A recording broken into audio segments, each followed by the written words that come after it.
बिस्मिल्लाहिर्रहमानिर्रहीम। लाखों करोड़ों दुरूदो सलाम मोहम्मद मुस्तफ़ा सल्लल्लाहु अलैहि वसल्लम और आले मोहम्मद पर। मैं हूं उमर दराज गोंदल। वैसे मुस्लिम लीग नून का क्या क्या जिंदगी है आपकी। आप अपने मुखालिफिन के हाथों, आप अपने लोगों के हाथों, आप मीडिया के हाथों रोजाना की बुनियाद के ऊपर, इस बुनियाद के ऊपर निशाना बनते हैं और शर्मिंदा होते हैं कि आप फॉर्म 47 वाले हैं। और अंदाजा इस बात से कीजिए, मुस्लिम लीग नून के लोग कच्चे पड़ जाते हैं। इक्तदार आपके पास है, सब कुछ आपके पास है। मुझे यह लगता है कि इनको किसी ने इस बार हुकूमत दे के या फॉर्म 47 वाला काम करके ना सबसे बड़ी दुश्मनी की है। और इन बेचारों के हाथ में कुछ नहीं है। इनका मुखालिफ जेल में है, मुखालिफ पार्टी पे पूरे पाकिस्तान में जबर का कानून मुसल्लत है। आज जस्टिस तारिक महमूद जहांगीरी साहब की अदालत में जो कुछ हो गया है वो एक खुद तारीख है। अब हुआ क्या, 28 तारीख को NA 48 का केस लगा हुआ था और उस दिन चूंकि आम तातील थी तो उस केस की समाअत नहीं हो सकी। अच्छा, फिर गुज़श्ता रोज हमने देखा कि वहां पे NA 46 वाला मामला था, तो वहां पे क्या हुआ कि रिटर्निंग अफसर जो है उनको जुर्माना कर दिया गया और अदालत ने कहा कि मामला किस तरह से। आज अदालत में कमाल हो गया जस्टिस तारिक महमूद जहांगीरी साहब की अदालत में। आज मामला था हल्का NA 48 48 इस्लामाबाद का। और आपको याद होगा यहां पे पाकिस्तान तहरीक इंसाफ के जो अली बुखारी हैं वो है मुस्तफ़ा नवाज खोकर हैं और राजा खुरम नवाज मुस्लिम लीग नून से, जिनके ऊपर इल्जाम है कि वो 47 फॉर्म के ऊपर जीते हैं।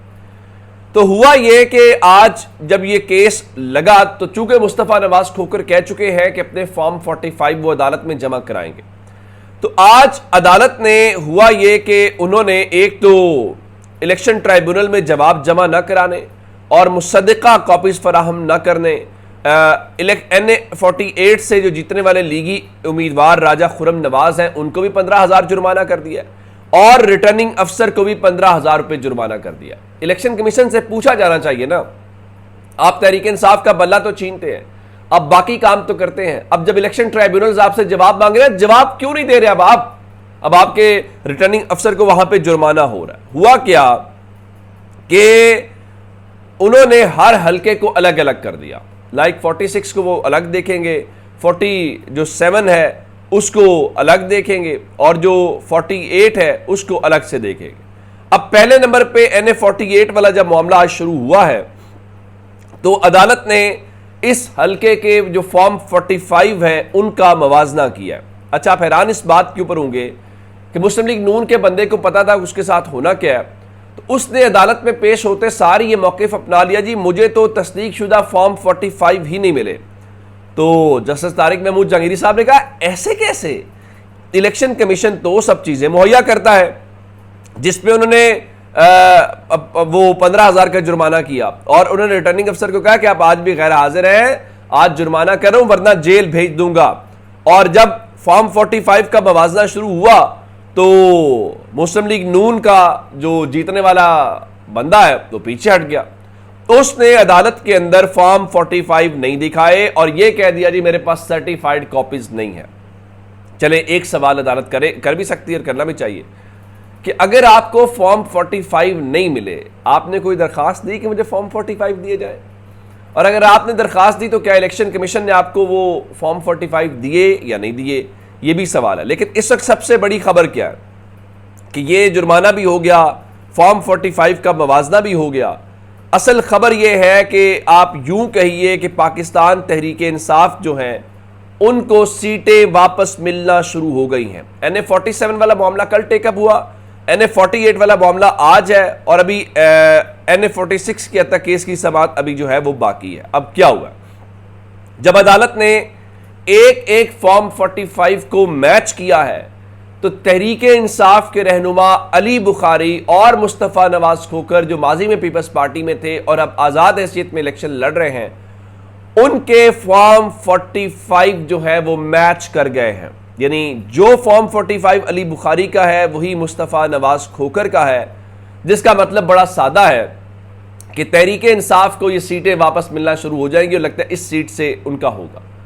अब मुस्तफ़ा नवाज खोकर कह चुके हैं कि मैं अपने फॉर्म 45 भी जमा कराऊंगा और मैं बयान हल्फी भी दूंगा कि शाम तक जो है वो अली बुखारी जीते हुए थे, और उन्होंने अपना बयान भी अदालत में इन राइटिंग जमा करा दिया है। तो आज भरी अदालत में, खुली अदालत में मुवाजना हुआ है। और अब अगर उस सतह के ऊपर मुस्लिम लीग नून जो है वो अपने आप को क्लियर नहीं कर पा रही, तो मुझे बताइए कि इस इलेक्शन में क्या किया गया। ये बदतरीन मुतनाज़ा तरीन इलेक्शन था जो हमने इस बार देखा है। अब राजा खुर्रम नवाज जो है वो मजीद वक्त मांग रहे हैं कि मुझे वक्त दिया जाए और मैं फॉर्म 45 जो है वो जमा करा दूं। अब आपको पता है फॉर्म 45 जमा क्यों नहीं ये करा रहे?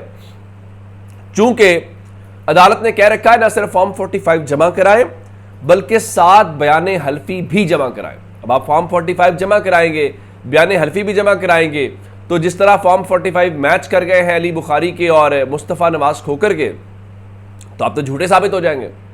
जब आप झूठे साबित होंगे, जैसे तारिक महमूद जहांगीरी साहब कह चुके हैं कि मेरे साथ प्ले नहीं करना, मैं फोरेंसिक के लिए मुल्क से बाहर भी भेज दूंगा। मैं फॉर्म 45 को फोरेंसिक के लिए मुल्क से बाहर भी भेज दूंगा, ये इतना बड़ा मसला नहीं है। तो ये पकड़े जाएंगे। अब पकड़े जाने का ये आसान तरीका ये है कि ये फिलहाल उस मैदान में ही उतर नहीं रहे। तो आज कोई लंबा चौड़ा सिलसिला नहीं हुआ। देखिए, जब अदालतें जजेस इंसाफ देना चाहते हैं, उनका लाइन जी 45, लाइन जी फॉर्म 45, खेल खत्म हो गया, केस खत्म हो गया है। अब बस अदालत ने ऑब्जर्वेशन, और अदालत सिर्फ वो अपना प्रोटोकॉल फॉलो कर रही है कि वो ये ना कहे जी हमें वो बयान का नहीं दिया। कल तारिक फजल चौधरी साहब को आखिरी मौका दिया गया कि आप जो है वो 47 के अंदर अगर 5 जून तक जमा नहीं कराएंगे तो फिर आपका हक भी खत्म कर देंगे। अब एक इस्लामाबाद हाई कोर्ट से और खबर ले लीजिए, जस्टिस मोहसिन अख्तर कियानी साहब के खिलाफ जो सोशल मीडिया मुहिम चलाई गई, उसके ऊपर तौहीन अदालत केस की समाअत आज होनी थी। लार्जर बेंच बैठना था चीफ जस्टिस आमिर फारूक साहब की सरबराही में, लेकिन आज उस केस की समाअत नहीं हो पाएगी। और उसकी वजह यह है कि जस्टिस गुल हसन औरंगजेब जो है वो रुखसत के ऊपर है, तो लार्जर बेंच अवेलेबल नहीं है, जिस बुनियाद के ऊपर ये केस की समाअत नहीं हो सकेगी। 2 खबरें इस्लामाबाद से और है।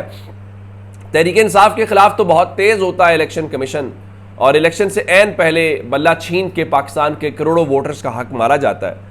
अब उस इंट्रा पार्टी इलेक्शंस के हवाले से जो तहरीक इंसाफ का केस इलेक्शन कमीशन में है, उसकी बताया गया जी कुछ मेंबर दस्तयाब नहीं है, तो उस केस को भी डी लिस्ट कर दिया गया। अच्छा, बिल्कुल ठीक है। अब आपको एक खबर इस्लामाबाद से और देता हूं। आज इमरान खान को 2 केसेस के अंदर इस्लामाबाद की मकामी अदालत ने बरी किया है। थाना शहजाद टाउन के 9 मई के 2 मुकदमात हैं जिसमें इमरान खान को बरी किया गया, और ये आम मुकदमात नहीं है, यानी ये बहुत बड़ी खबर है कि 9 मई के तनाजुर में और वहाँ पे अदम शवाहिद या नाकाफ़ी शवाहिद की बिना के ऊपर इमरान खान को बरी किया गया है। और नईम पंजोता साहब जो हैं उन्होंने इमरान खान की बर्रियत के ऊपर दलाइल दिए। तो आप अंदाज़ा लगाइए कि इस वक्त अदालतों के महाज के ऊपर किस तरीके से इनको बुरी शिकस्त का सामना करना पड़ रहा है। अब आते हैं, आज इमरान खान की सुप्रीम कोर्ट ऑफ पाकिस्तान के अंदर पेशी है। इमरान खान पेश हो पाएंगे, नहीं पेश हो पाएंगे, वीडियो लिंक के जरिए उनकी कोई तस्वीर को वीडियो आ सकेगी या उनको बोलने का मौका दिया जाएगा। मैं उससे पहले आपको ये बताना चाहता हूं कि उन्होंने एक तहरीरी दरख्वास्त भेजी हुई है कि वो ज़ाती हैसियत में सुप्रीम कोर्ट में पेश होना चाहते हैं। हो सकता है केस शुरू होने पे ये टेकअप हो, लेकिन लगता नहीं है। लेकिन अब क्या इमरान खान आज गुफ्तगू कर सकेंगे? क्या आज लाइव स्ट्रीमिंग हो सकेगी? अच्छा, लाइव स्ट्रीमिंग वाले मामले के ऊपर तो फवाद चौधरी ने बड़ा बेहतरीन जवाब दिया। उनका जी सुप्रीम कोर्ट की इंतजामी साख को बहाल करने के लिए आज की समाअत को बराह रास्त दिखाया जाना जरूरी है। ये तासुर कि इमरान खान के मामले पर सुप्रीम कोर्ट के इंतजामी ओहदेदार डिक्टेशन लेते हैं, इदारे के लिए अच्छा तासुर नहीं है। बरतानवी हाई कमीशन को खत लिखकर पूरे इदारे को शर्मिंदा किया गया। उम्मीद है आज के मुकदमे की समाअत को रोककर उस सुबकी में इजाफा नहीं किया जाएगा। यानी अगर आप आज समाअत नहीं दिखाते तो इमरान खान की, तो फवाद चौधरी के मुताबिक ये तासुर है कि फिर आप किसी से डिक्टेशन नहीं लेते। और फिर ये बात तो दुरुस्त है, जो लेटर लिखा गया उसकी कोई ज़रूरत नहीं थी और उसमें उसने एक एम्बैरेसिंग मोमेंट तो ज़रूर बनाया, कोई अच्छा काम नहीं किया।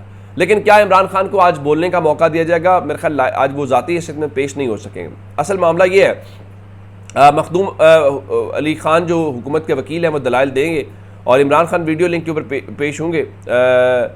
उसके बाद जो है वो सब ने जवाब देने हैं।